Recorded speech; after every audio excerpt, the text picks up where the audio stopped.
परीक्षित का जन्म। शौनक जी ने कहा, अश्वत्थामा ने जो अत्यंत तेजस्वी ब्रह्मास्त्र चलाया था उससे उत्तरा का गर्भ नष्ट हो गया था, परंतु भगवान ने उसे पुनः जीवित कर दिया। उस गर्भ से पैदा हुए महाज्ञानी महात्मा परीक्षित के, जिन्हें शुकदेव जी ने ज्ञानोपदेश दिया था, जन्म, कर्म, मृत्यु और उसके बाद जो गति उन्हें प्राप्त हुई, वह सब यदि आप ठीक समझें तो कहें, हम लोग बड़ी श्रद्धा के साथ सुनना चाहते हैं। सूत जी ने कहा, धर्मराज युधिष्ठिर अपनी प्रजा को प्रसन्न रखते हुए पिता के समान उसका पालन करने लगे। भगवान श्री कृष्ण के चरण कमलों के सेवन से वे समस्त भोगों से निष्प्रह हो गए थे। शौनक आदि ऋषियों, उनके पास अतुल संपत्ति थी। उन्होंने बड़े बड़े यज्ञ किए थे तथा उनके फलस्वरूप श्रेष्ठ लोकों का अधिकार प्राप्त किया था। उनकी रानियां और भाई अनुकूल थे। सारी पृथ्वी उनकी थी। वे जम्बूद्वीप के स्वामी थे और उनकी कीर्ति स्वर्ग तक फैली हुई थी।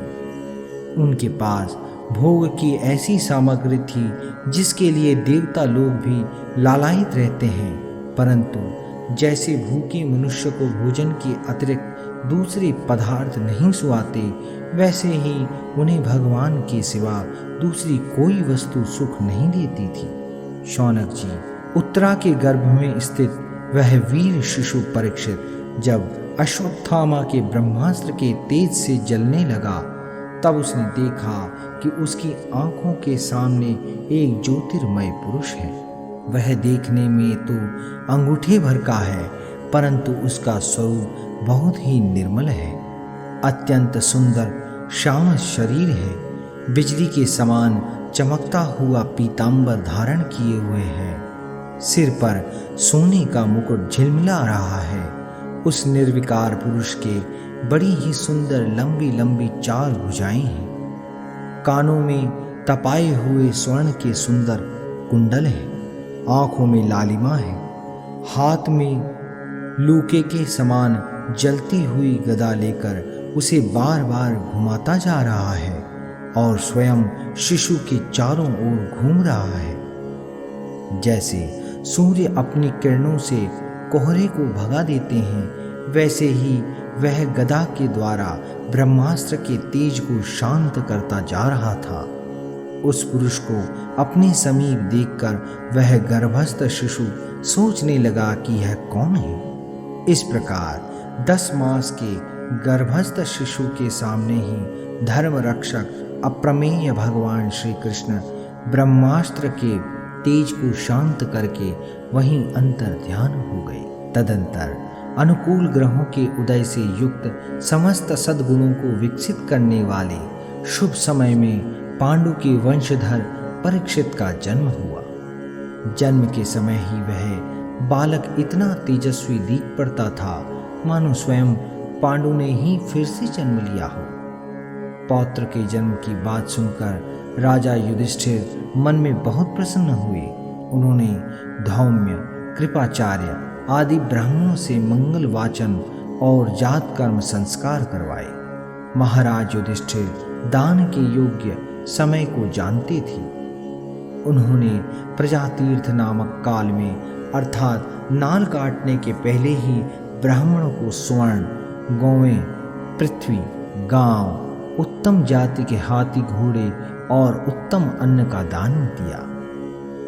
ब्राह्मणों ने संतुष्ट होकर अत्यंत विनयी युधिष्ठिर से कहा, पुरुष वंश शिरोमणि, काल की दुर्विचार गति से यह पवित्र पुरुवंश मिटना ही चाहता था, परंतु तुम लोगों पर कृपा करने के लिए भगवान विष्णु ने यह बालक देकर इसकी रक्षा कर दी। इसलिए इसका नाम विष्णुरात होगा। निस्संदेह यह बालक संसार में बड़ा यशस्वी भगवान का परम भक्त और महापुरुष होगा। युधिष्ठिर ने कहा, महात्माओं, यह बालक क्या अपने उज्जवल यश से हमारे वंश की पवित्र कीर्ति महात्मा राजर्षियों का अनुसरण करेगा? ब्राह्मणों ने कहा, धर्मराज, यह मनुपुत्र इक्ष्वाकु के समान अपनी प्रजा का पालन करेगा तथा दशरथ नंदन भगवान श्री राम के समान ब्राह्मण भक्त और सत्य प्रतिज्ञ होगा। यह उस नरेश शिबी के समान दाता और शरणागत वत्सल होगा तथा याज्ञिकों में दुष्यंत के पुत्र भरत के समान अपने वंश का यश फैलाएगा। धनुर्धरों में यह सहस्त्रबाहु अर्जुन और अपने दादा पार्थ के समान अग्रगण्य होगा। यह अग्नि के समान दुर्धर्ष और समुद्र के समान दुस्तर होगा। यह सिंह के समान पराक्रमी, हिमाचल की तरह आश्रय लेने योग्य, पृथ्वी के सदृश तितिक्षु और माता पिता के समान सहनशील होगा। इसमें पितामह ब्रह्मा के समान समता रहेगी। भगवान शंकर की तरह यह कृपालु होगा और संपूर्ण प्राणियों को आश्रय देने में यह लक्ष्मीपति भगवान विष्णु के समान होगा। यह समस्त सद्गुणों की महिमा धारण करने में श्री कृष्ण का अनुयायी होगा। रंतिदेव के समान उदार होगा और ययाति के समान धार्मिक होगा। धैर्य में बलि के समान और भगवान श्री कृष्ण के प्रति दृढ़ निष्ठा में यह प्रहलाद के समान होगा। यह बहुत से अश्वमेध यज्ञों का करने वाला और वृद्धों का सेवक होगा। इसके पुत्र राजर्षि होंगे। मर्यादा का उल्लंघन करने वालों को यह दंड देगा। यह पृथ्वी माता और धर्म की रक्षा के लिए कलयुग का भी दमन करेगा। ब्राह्मण कुमार के शाप से तक्षक के द्वारा अपनी मृत्यु सुनकर यह सबकी आसक्ति छोड़ देगा और भगवान के चरणों की शरण लेगा। राजन, व्यास नंदन शुकदेव जी से यह आत्मा के यथार्थ स्वरूप का ज्ञान प्राप्त करेगा और अंत में गंगा तट पर अपने शरीर को त्याग कर निश्चय ही अभय पद प्राप्त करेगा। ज्योतिष शास्त्र के विशेषज्ञ ब्राह्मण राजा युधिष्ठिर को इस प्रकार बालक के जन्म लग्न का फल बतलाकर और भेंट पूजा लेकर अपने अपने घर चले गए। वहीं यह बालक संसार में परीक्षित के नाम से प्रसिद्ध हुआ, क्योंकि वह समर्थ बालक गर्भ में जिस पुरुष का दर्शन पा चुका था उसका स्मरण करता हुआ लोगों में उसकी परीक्षा करता रहता था कि देखें इनमें से कौन सा वह है। जैसे शुक्ल पक्ष में दिन प्रतिदिन चंद्रमा अपनी कलाओं से पूर्ण होता हुआ बढ़ता है, वैसे ही वह राजकुमार भी अपने गुरुजनों के लालन पालन से क्रमशः अनुदिन बढ़ता हुआ शीघ्र ही सयाना हो गया। इसी समय स्वजनों के वध का प्रायश्चित करने के लिए राजा युधिष्ठिर ने अश्वमेध यज्ञ के द्वारा भगवान की आराधना करने का विचार किया, परंतु प्रजा से वसूल किए हुए कर और दंड की रकम के अतिरिक्त और धन न होने के कारण वे बड़ी चिंता में पड़ गए। उनका अभिप्राय समझकर भगवान श्री कृष्ण की प्रेरणा से उनके भाई उत्तर दिशा में राजा मरुत और ब्राह्मणों द्वारा छोड़ा हुआ बहुत सा धन ले आए।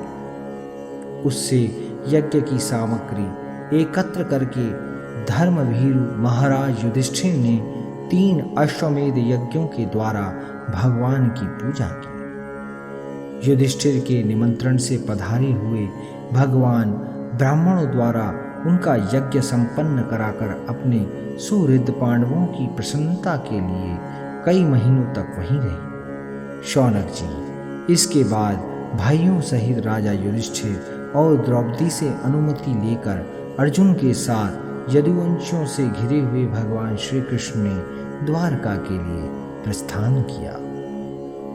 12वां अध्याय समाप्त। 13वां अध्याय। विदुर जी की उपदेश से धृतराष्ट्र और गांधारी का वन में जाना। सूत जी कहते हैं, विदुर जी तीर्थ यात्रा में महर्षि मैत्रेय से आत्मा का ज्ञान प्राप्त करके हस्तिनापुर लौट आए। उन्हें जो कुछ जानने की इच्छा थी वह पूर्ण हो गई थी। विदुर जी ने मैत्रेय ऋषि से जितने प्रश्न किए थे उनका उत्तर सुनने के पहले ही श्री कृष्ण में अनन्य भक्ति हो जाने के कारण वे उत्तर सुनने से उपराम हो गए। शौनक जी अपने चाचा विदुर जी को आया देख धर्मराज युधिष्ठिर, उनके चारों भाई धृतराष्ट्र, युयुत्सु, संजय, कृपाचार्य, कुंती, गांधारी, द्रौपदी, सुभद्रा, उत्तरा, कृपि तथा पांडव परिवार के अन्य सभी नर नारी और अपने पुत्रों सहित दूसरी स्त्रियां सब के सब बड़ी प्रसन्नता से मानो मृत शरीर में प्राण आ गए हो ऐसा अनुभव करते हुए उनकी अगवानी के लिए सामने गए। यथा योग्य आलिंगन और प्रणाम आदि के द्वारा सब उनसे मिले और विरह जनित उत्कंठा से कातर होकर सबने प्रेम के आंसू बहाए। युधिष्ठिर ने आसन पर बैठाकर उनका यथोचित सत्कार किया। जब वे भोजन एवं विश्राम करके सुखपूर्वक आसन पर बैठे थे तब युधिष्ठिर ने विनय से झुककर सबके सामने ही उनसे कहा। युधिष्ठिर ने कहा, चाचा जी, जैसे पक्षी अपने अंडों को पंखों की छाया के नीचे रखकर उन्हें सेते और बढ़ाते हैं, वैसे ही आपने अत्यंत वात्सल्य से अपने कर कमलों की छत्र छाया में हम लोगों को पाला पोसा है। बार बार आपने हमें और हमारी माता को विषदान और लाक्षाग्रह के दाह आदि विपत्तियों से बचाया है। क्या आप कभी हम लोगों की भी याद करते रहे हैं? आपने पृथ्वी पर विचरण करते समय किस वृत्ति से जीवन निर्वाह किया? आपने पृथ्वी तल पर किन किन तीर्थों और मुख्य क्षेत्रों का सेवन किया? प्रभु, आप जैसे भगवान के प्यारे भक्त स्वयं ही तीर्थ स्वरूप होते हैं। आप लोग अपने हृदय में विराजमान भगवान के द्वारा तीर्थों को भी महातीर्थ बनाते हुए विचरण करते हैं। चाचा जी, आप तीर्थ यात्रा करते हुए द्वारका भी अवश्य ही गए होंगे। वहाँ हमारे सुहृद एवं भाई बंधु यादव लोग, जिनके एकमात्र आराध्य देव श्री कृष्ण हैं, अपनी नगरी में सुख से तो है ना?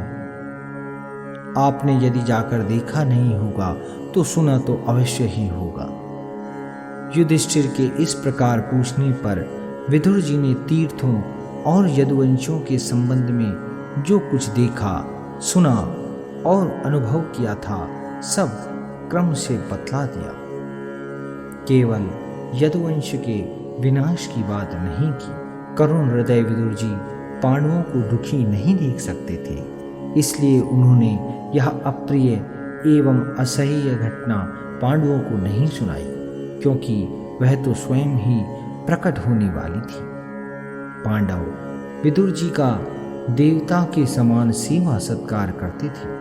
वे कुछ दिनों तक अपने बड़े भाई धृतराष्ट्र की कल्याण कामना से सब लोगों को प्रसन्न करते हुए सुखपूर्वक हस्तिनापुर में ही रहे। विदुर जी तो साक्षात धर्मराज थे।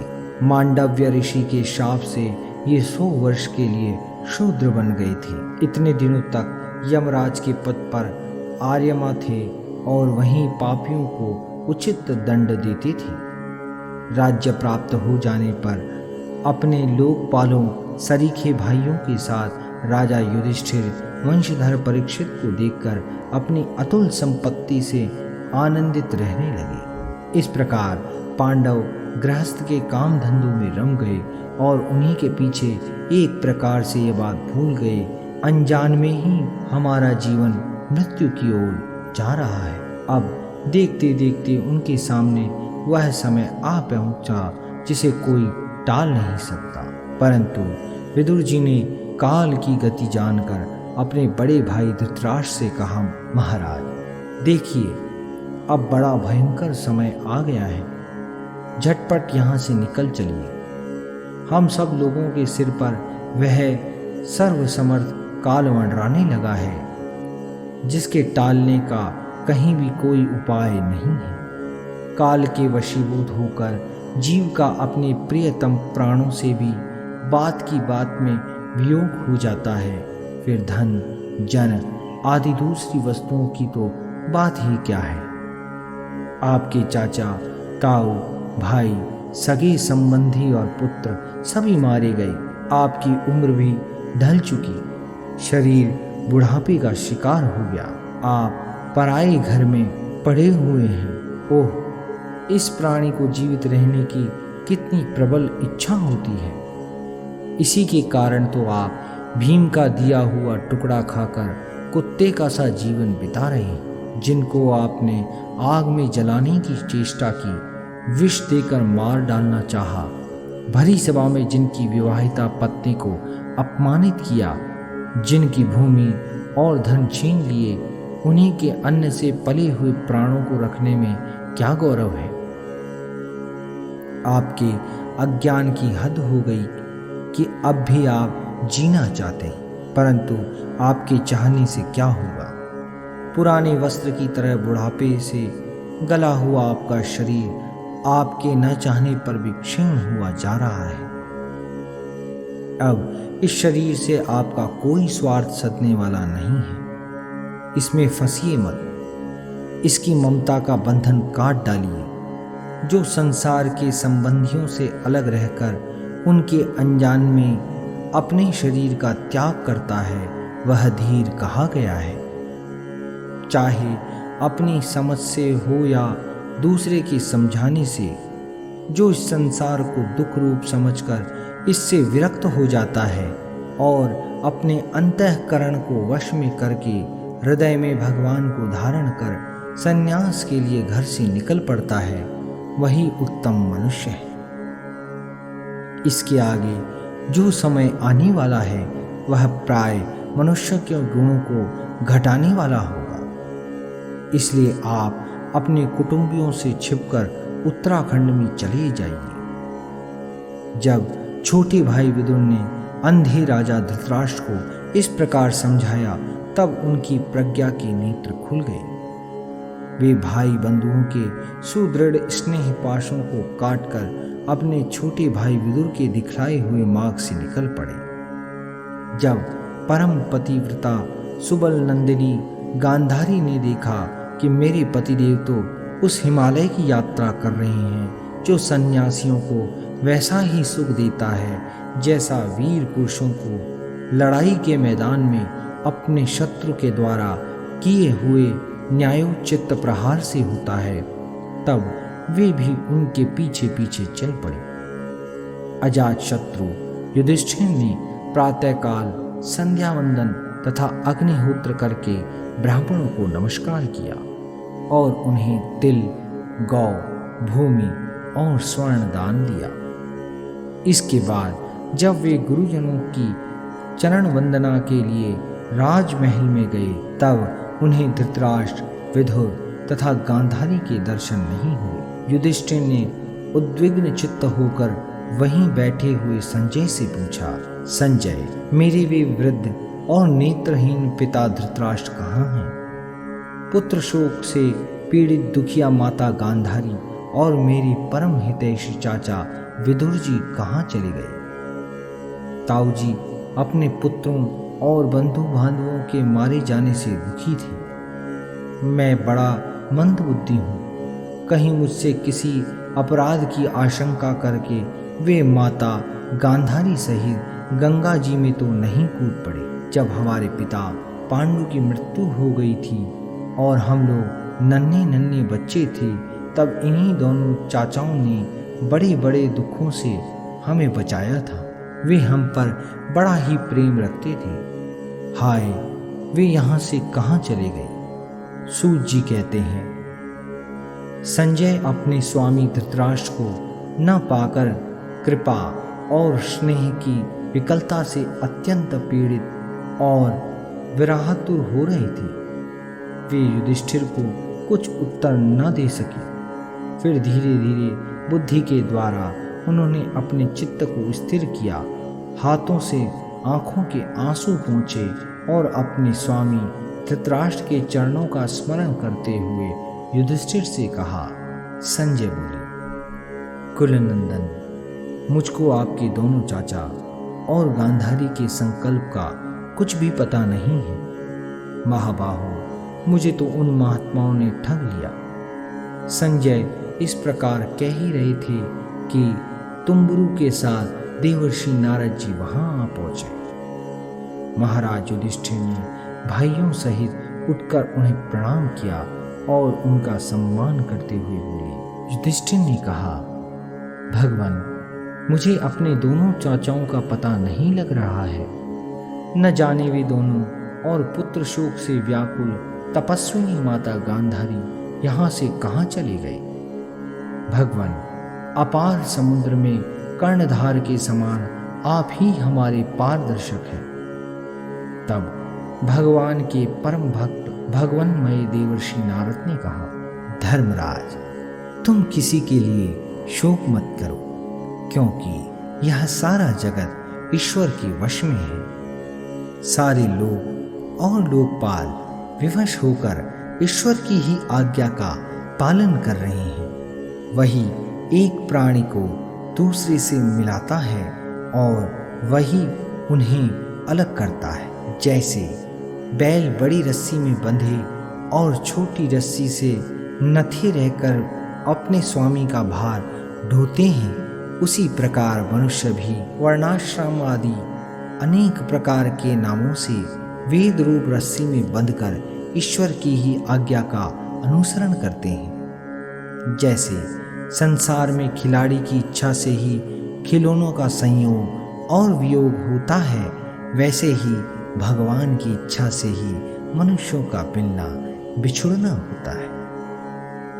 तुम लोगों को जीव रूप से नित्य मानो, यह देह रूप से अनित्य अथवा जड़ रूप से अनित्य और चेतन रूप से नित्य तथा शुद्ध ब्रह्म रूप में नित्य अनित्य कुछ भी ना मानो। किसी भी अवस्था में मोहजन्य आसक्ति के अतिरिक्त वे शोक करने योग्य नहीं है। इसलिए धर्मराज, वे दीन दुखी चाचा चाची असहाय अवस्था में मेरे बिना कैसे रहेंगे। इस अज्ञानजन्य मन की विकलता को छोड़ दो।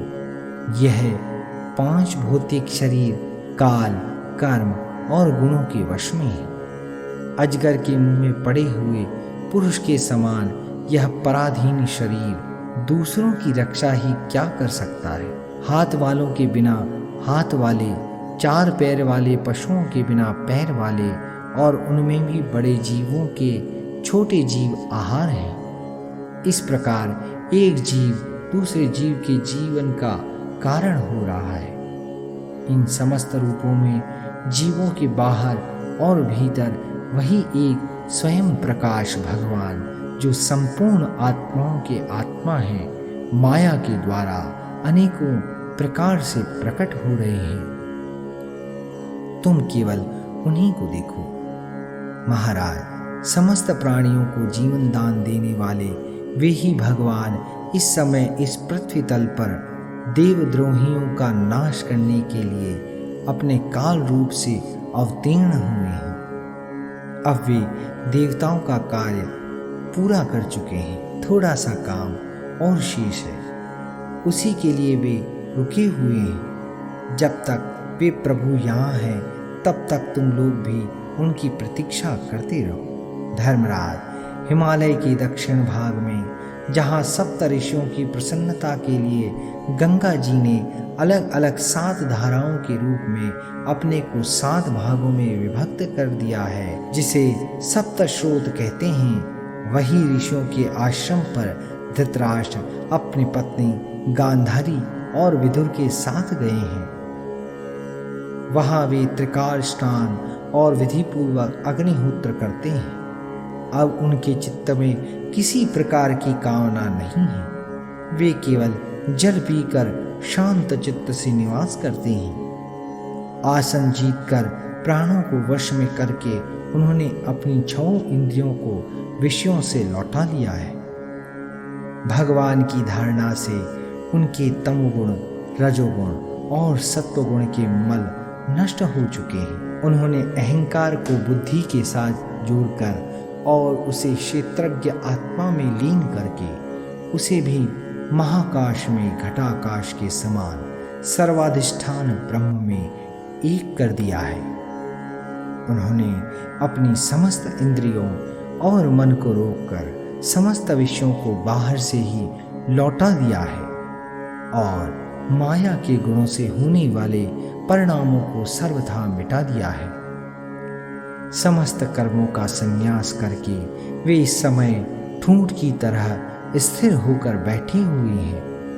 अतः तुम उनके मार्ग में विघ्न रूप मत बनना। धर्मराज, आज से 5वें दिन वे अपने शरीर का परित्याग कर देंगे और वह जलकर भस्म हो जाएगा। गार्हपत्यादि अग्नियों के द्वारा पर्णकुटी के साथ अपने पति के मृतदेह को जलते देखकर बाहर खड़ी हुई साध्वी गांधारी भी पति का अनुगमन करती हुई उसी आग में प्रवेश कर जाएगी। धर्मराज, विदुर जी अपने भाई का आश्चर्यमय मोक्ष देखकर हर्षित और वियोग देखकर दुखित होते हुए वहां से तीर्थ सेवन के लिए चले जाएंगे। देवर्षि नारद यूं कहकर तुम्बरु के साथ स्वर्ग को चले गए। धर्मराज युधिष्ठिर ने उनके उपदेशों को हृदय में धारण करके शोक को त्याग दिया। 13वां अध्याय समाप्त। भक्तजनों, इस श्रीमद् भागवत महापुराण के 12वें एवं 13वें अध्याय के वाचन के दौरान यदि हमसे कोई त्रुटि हुई हो तो इसके लिए हम आप सभी से क्षमा प्रार्थी हैं। यदि आपको हमारा यह प्रयास पसंद आया हो तो हमारे चैनल सेव्या मार्ट को लाइक, सब्सक्राइब और शेयर करना ना भूलें। इसके साथ ही साथ हमारे अन्य वीडियोस को देखने हेतु आई बटन को प्रेस करें। धन्यवाद। जय श्री कृष्ण।